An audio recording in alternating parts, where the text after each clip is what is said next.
Almost a week after his sudden at the age of 52, Shane Warne's body has arrived back in Australia.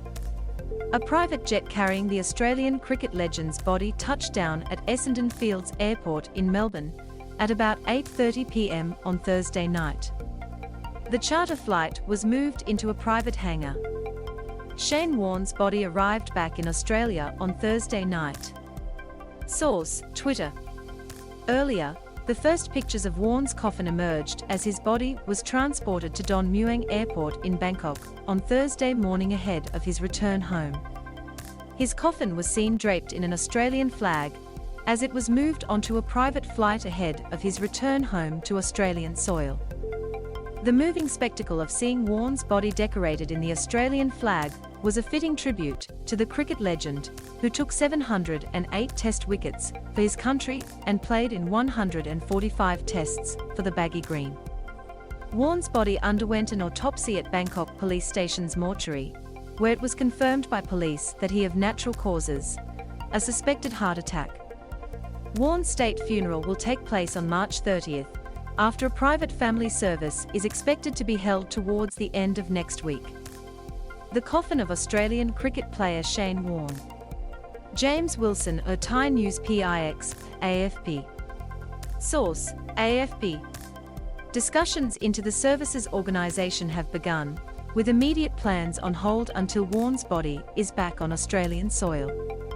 Victorian Premier Daniel Andrews previously said the public service would be an opportunity for the state to pay tribute to one of its biggest sporting icons.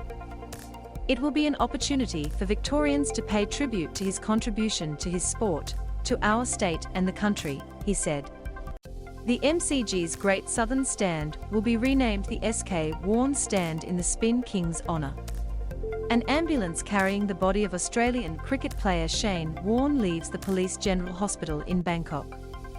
James Wilson of various sources, AFP. Source: AFP. I've just informed the Warne family that the government will rename the Great Southern Stand at the MCG, the place he took his hat-trick and 700th wicket, to honour Shane and his contribution to the game, Mr. Andrews said when he made the announcement. The SK Warne Stand will be a permanent tribute to an amazing Victorian. Warne was staying in a private villa with 3 friends, including one who performed CPR after finding him unresponsive when he did not show up for dinner. Police Colonel Yuthana Sirasombat, director of Bo Phut Provincial Police Station in KOH Samui, said Warne had experienced chest pains before his trip to Thailand.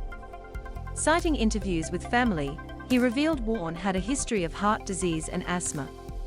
Warne's family have revealed he had been suffering with heart troubles and asthma in the weeks leading up to his, and had also completed a 14-day liquid-only diet.